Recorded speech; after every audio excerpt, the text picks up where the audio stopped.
संसद भवन के गलियारों में आजकल एक चुनाव की चर्चा सबसे ज़्यादा हो रही है। जी हाँ, ये चुनाव विधानसभा चुनाव का नहीं है, ये चुनाव उपराष्ट्रपति का नहीं है, बल्कि ये चुनाव कॉन्स्टिट्यूशन क्लब ऑफ इंडिया का चुनाव है। सुर्खियों में इसलिए है क्योंकि पूरा संसद, या कह सकते हैं जो सांसद हैं और पूर्व सांसद हैं, वो दो धड़ों में बट गई है। इस बार का चुनाव खास है क्योंकि इस बार मुकाबला बीजेपी नेता वर्सेस बीजेपी नेता है। यानी आपने आमतौर पर देखा होगा कि बीजेपी के सामने कांग्रेस होती है या बीजेपी के सामने इंडिया ब्लॉक्स अलायंस का कोई और पार्टी होता है, लेकिन इस बार बीजेपी नेता के सामने बीजेपी का एक दूसरा नेता चुनाव मैदान में है। कॉन्स्टिट्यूशन क्लब ऑफ इंडिया के सेक्रेटरी एडमिनिस्ट्रेशन पद के लिए राजीव प्रताप रूडी, जो कि बीजेपी सांसद हैं, उनका सीधा सामना बीजेपी के ही एक बड़े नेता संजीव बालियान से होना है। 12 अगस्त को चुनाव है, ऐसे में दोनों नेता अपनी लॉबिंग कर रहे हैं कि इस चुनाव को जीता जाए। कॉन्स्टिट्यूशन क्लब ऑफ इंडिया का महत्व बहुत खास है। पार्लियामेंट से कह सकते हैं कि चंद दूरी, यानी कि 100-200 मीटर के अंदर में कॉन्स्टिट्यूशन क्लब ऑफ इंडिया है और यहाँ सांसद आते हैं और कुछ वक्त गपशप में बिताते हैं। जाहिर सी बात है, ऐसे में सचिव पद का महत्व खासा होता है क्योंकि उनका पूरा जो एडमिनिस्ट्रेशन है वो सचिव एडमिनिस्ट्रेशन ही देखा करते हैं। राजीव प्रताप रूडी बीजेपी के कद्दावर नेता के तौर पर जाने जाते हैं और तकरीबन 20 साल से एडमिनिस्ट्रेशन सचिव पद पर वो आसीन हैं। लेकिन संजीव बालियान भी कमतर नहीं कहा जा सकता। संजीव बालियान पश्चिमी उत्तर प्रदेश से आते हैं और कद्दावर नेता के तौर पर जाने जाते हैं।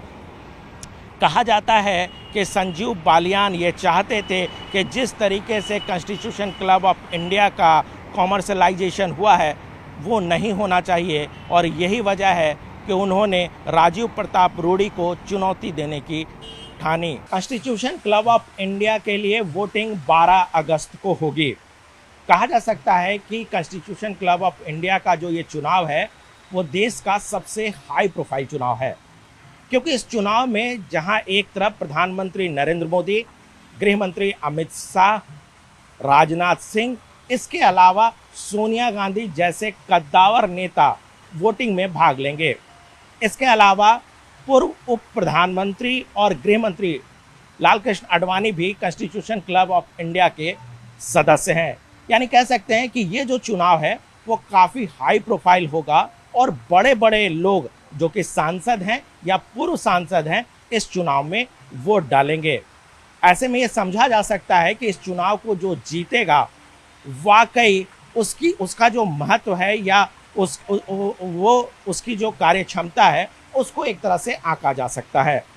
सबसे बड़ी बात यह है कि कॉन्स्टिट्यूशन क्लब ऑफ इंडिया का जिस तरीके से मॉडर्नाइजेशन हुआ है वो कहीं ना कहीं कुछ लोगों के निशाने में है, तो कुछ लोगों का ये कहना है कि समय के साथ परिवर्तन बहुत ज़रूरी है। राजीव प्रताप रूडी इस पद के लिए जो सेक्रेटरी एडमिनिस्ट्रेशन है उस पद पर तकरीबन 20 साल से ज़्यादा आसीन है, इस पद पर बने हुए हैं।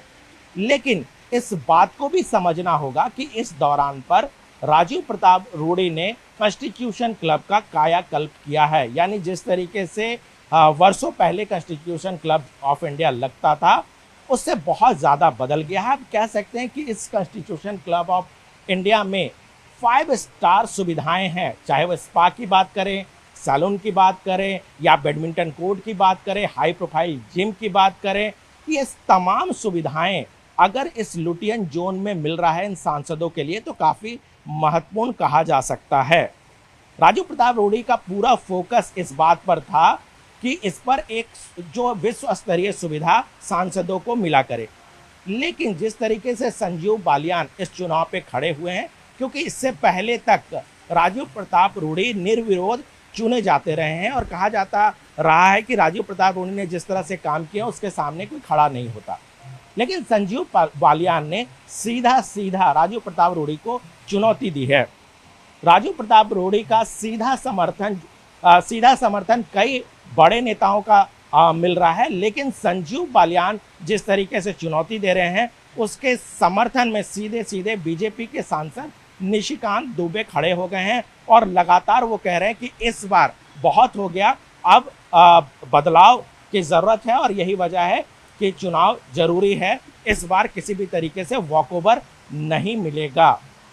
संजीव बालियान का कहना है कि जिस तरीके से कमर्शलाइजेशन हुआ है इसको किसी भी तरीके से नहीं ठीक कहा जा सकता है, क्योंकि यहाँ पर सांसदों के लिए भी अनुमति है, इसके अलावा जो सांसद नहीं है उनके लिए भी अनुमति है, वो यहाँ के रेस्टोरेंट में आ सकते हैं और कुछ ऐसी चीज़ें हैं जहाँ पर वो बैठ सकते हैं, रेस्टोरेंट में खाना खा सकते हैं, इस तरह की चीज़ें हैं। लेकिन कुछ चीज़ें, चाहे वो बैडमिंटन कोर्ट की बात करें, स्विमिंग पूल की बात करें, जिम की बात करें, तो एक्सक्लूसिवली वो सिर्फ सांसदों के लिए ही है।